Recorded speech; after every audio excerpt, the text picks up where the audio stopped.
Eu cumprimento o professor Dália, o presidente da mesa, professor Gavião de Almeida, coordenador do encontro, e o doutor Ricardo Tucunduva, nosso presidente.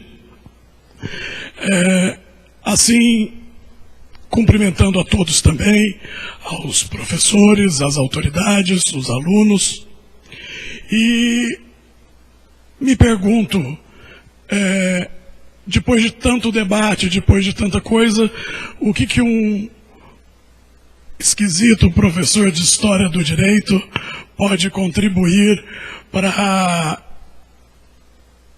engrandecer o debate desta tarde ou deste congresso como um todo.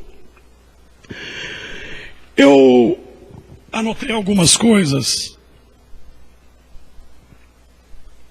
das quais eu peço licença ao doutor Euro para me utilizar de alguns termos e alguns aspectos que ele utilizou na sua fala, exatamente para contrapor algumas ideias que aparecem na moderna doutrina sobre organização criminosa.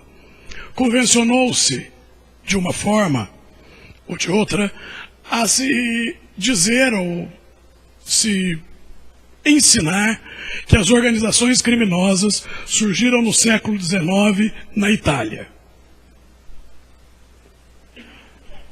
Isso é um tremendo de um erro e de uma imbecilidade do ponto de vista acadêmico.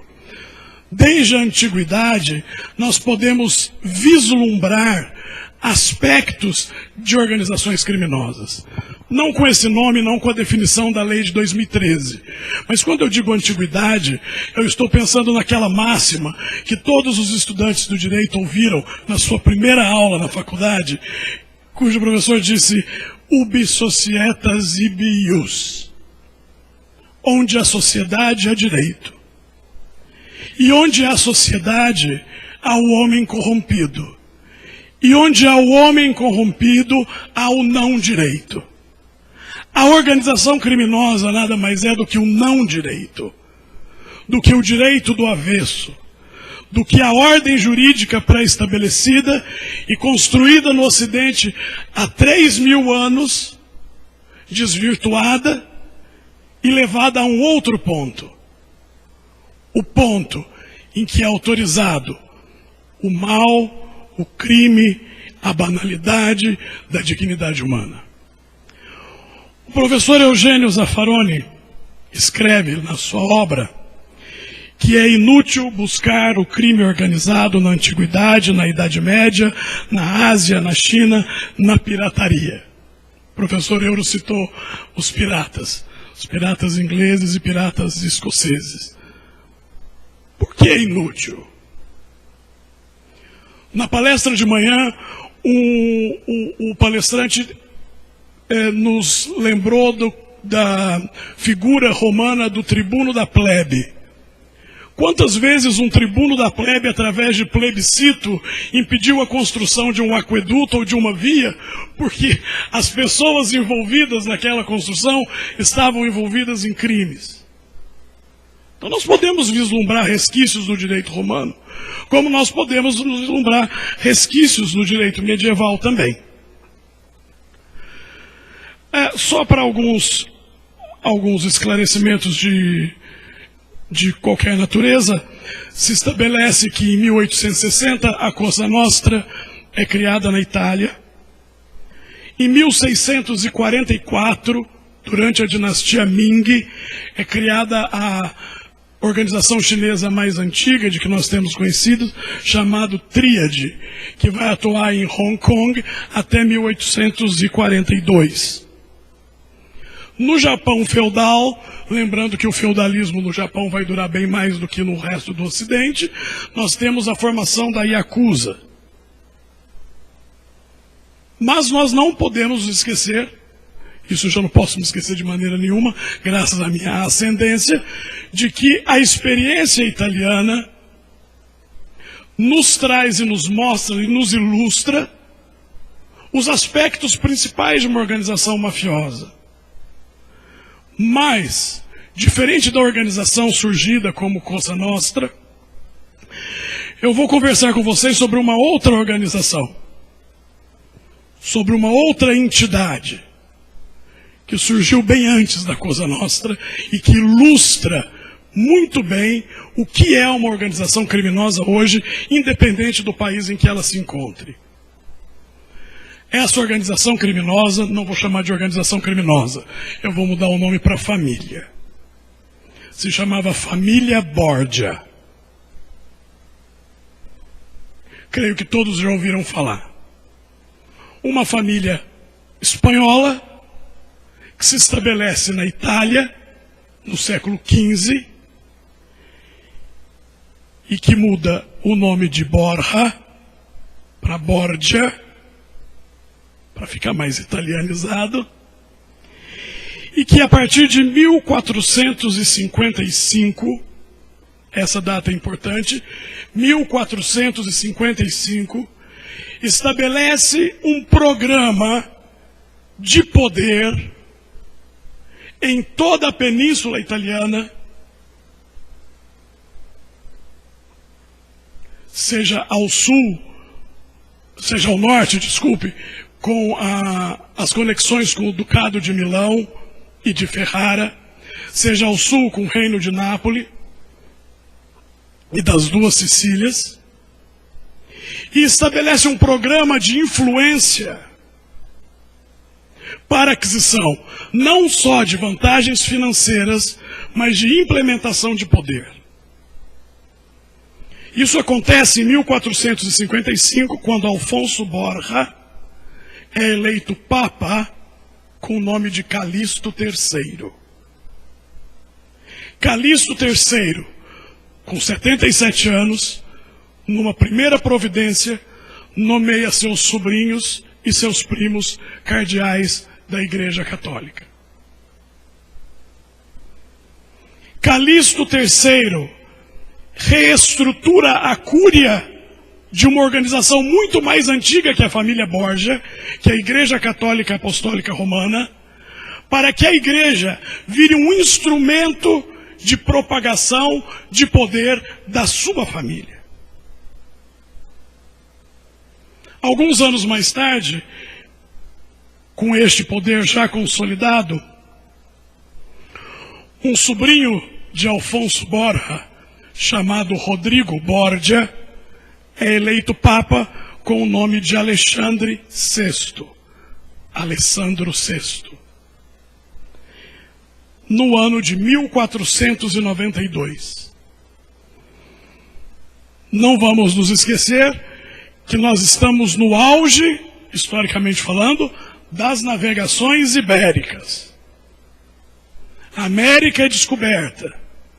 A América vai ser partilhada entre portugueses e espanhóis. Mas quem vai chancelar isso? Quem vai deixar que os reis de Portugal e os reis de Espanha partilhem os territórios conquistados? O Papa. Para nós, se a gente se lembra das aulas de história, nós conhecemos como Tratado de Tordesilhas. Mas o direito internacional conhece este fenômeno como Bula Inter Cetera, de 1493. Então, uma família obscura de Valência, na Espanha, em menos de 30 anos, começa a repartir o mundo. E o sonho de Alexandre VI, o sonho de Rodrigo Borgia, é que a Itália seja unificada num único estado sob o comando da sua família. Seu filho, o cardeal Cesare Borgia, é dispensado da igreja, é dispensado do cardinalato para se tornar comandante dos exércitos papais e conquistar as cidades rebeldes. As crônicas da época são muito picantes. E eu acho que o horário não me permite, e nem o pudor, contar algumas histórias do que acontecia na corte dos Borgia. Mas aconteciam assassinatos públicos, decapitações, orgias, distribuição de dinheiro, impostos sobre prostituição e todos os outros tipos de atos que hoje nós não chamaríamos de ilícitos, mas chamaríamos necessariamente de imorais, sob a égide de um Papa, que seria o representante de Deus na terra, o vigário de Cristo, cujo único objetivo era que a sua família permanecesse no poder. O cardeal Papa Borgia morre assassinado. Diferentemente dos Medici, outra família italiana famosa, que não tem descendentes, até hoje nós temos descendentes de Rodrigo Borgia, o Papa Alexandre VI, pelo mundo. Ele teve 8 filhos reconhecidos, com 3 mulheres diferentes, e esses filhos se casaram com nobres da Europa toda, e os descendentes dos Borgia estão aí até hoje. Não que ser descendente dos Borgia seja um ato criminoso, senão eu já vou estar até ofendendo os meus bisavós. Enfim, mas eu estou contando essa história, por quê? Porque a reação que o Papa Borgia teve ao assassinato de seu primeiro filho, Giovanni Juan de Borja, foi colocar a cidade sob interdito e estabelecer uma situação muito parecida com aquelas que a gente lê nos livros, chamado omertá. Isso é coisa da Sicília, isso é coisa da máfia, isso é coisa do século XIX, isso é coisa do entre guerras, isso é coisa de Nova York, isso não é nada disso. Isso é bem mais antigo.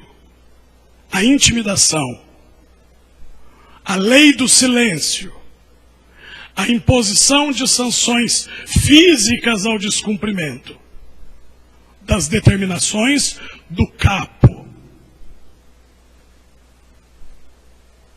Isso é bem mais antigo do que quando nós falamos de Cosa Nostra, de Yakuza ou de coisas semelhantes. Mas voltando ao princípio, depois nós falamos sobre as orgias no Palácio dos Borgia, em que Lucrécia, a filha preferida do Papa Alexandre, comandava a igreja nas suas ausências. Foi a primeira vez que uma mulher governou oficialmente a Igreja Católica. Ela era presidente do Conselho de Cardeais. Vocês podem imaginar o que isso significou no século XVI? Ou seja, a estrutura da igreja foi pervertida. E quando começou-se o combate à máfia no século XIX, foi a igreja que também encabeçou a propaganda contra a máfia. Já não era mais a igreja dos Borgia, era a igreja de um outro tipo de papado, de um papado pós-Napoleão, de um papado mais intelectualizado do que politizado, dos quais figuram Leão XIII, Pio IX, Pio X e Pio XI, e Bento XV. E esta igreja vai servir como linha de frente da propaganda contra a máfia italiana. Essa igreja também vai servir de linha de frente contra a propaganda nos Estados Unidos. Embora nós saibamos que dentro da própria igreja havia forças de resistência, forças de contenção de membros mafiosos, de membros no clero, principalmente no alto clero. Tanto que o revolucionário, para nós, do Partido Monarquista Paulista, Rui é o nosso presidente atual, a palavra revolucionário é uma palavra absurdamente temerária. Um velho mestre disse que a única coisa errada com a revolução é a letra R. E eu acho que eu concordo com ele.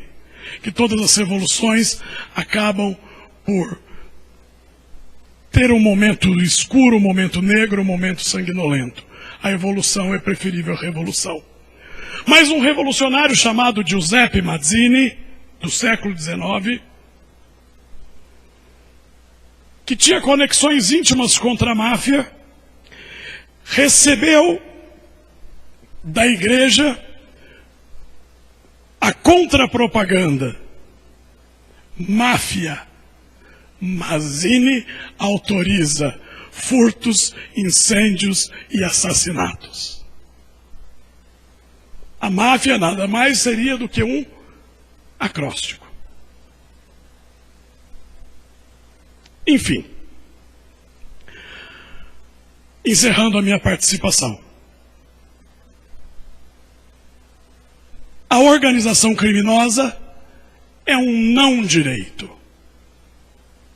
A organização criminosa é a negação de 3.000 anos de história, de construção que o homem faz sobre a moralidade.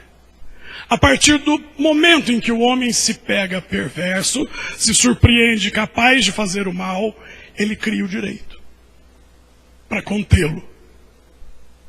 Isso Kant já nos ensinava bem. Que a nossa racionalidade só serve para conter nossos impulsos destrutivos. E eu me refaço da primeira palestra hoje de manhã, o Dr. João. O Dr. João disse que não há ética na máfia, não há ética no crime organizado. Há uma perversão da ética. E aonde a organização criminosa, principalmente as de natureza italiana, vão buscar a justificativa para os seus atos não éticos. Exatamente naquelas relações que são as relações mais fortes que existem. Aquelas relações que se assemelham às relações de família. Quando eu olho para o Rui, para o meu amigo Vanderlei, para o meu amigo Ângelo, todos os professores, meus amigos há muitos anos, às vezes em encontros nós nos tratamos como irmãos, como membros de uma mesma família. E é essa busca de identidade familiar que a organização criminosa quer que seus membros tenham. Porque, como disse um grande estudioso, o que corre nas nossas veias é sangue, não é água. Um criminoso não pode ter água correndo nas veias, senão ele não vai ser capaz de praticar os crimes, até porque ele é mais pálido, não é, doutor João? E ele tem aquela palidez. Mas é exatamente na perversão da ordem familiar que nós encontramos o nosso contraponto moral, nós como juristas, nós como advogados, nós como professores, como médicos, como livres pensadores, para que nós recusemos de todas as formas possíveis a sermos lenientes com este tipo de estrutura, com este tipo de não ordem. Nos últimos 2000 anos, o cristianismo tem influenciado o Ocidente. E a perversão dos conceitos cristãos, ou a não assimilação de fato dos conceitos cristãos numa sociedade cristianizada apenas superficialmente, que faz nascer essas aberrações. Essas situações que o Dr. Euro muito bem explicitou. Situações em que a igualdade é pervertida. Se nós temos uma sociedade, nós não podemos ter igualdade. A igualdade é formal e a igualdade é jurídica. Como é que eu vou tratar como igual o meu professor? Como é que eu vou tratar como igual o meu juiz, o meu desembargador, o meu ministro? Não somos iguais socialmente. Somos iguais porque somos seres humanos. Mas essa perversão de ordem gera violência. E dessa violência nascem as organizações criminosas, a justificativa para a participação de organizações criminosas e a leniência de uma sociedade fraca, de uma sociedade frouxa, de uma sociedade que precisa ser reeducada. Em que moldes? Em que valores? Aquele ali, ó, ele nos tirou um capo e nos deu um pai. Talvez, se nós olhássemos mais ali, nós encontraremos mais respostas. Eu agradeço a todos.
There's a need for more.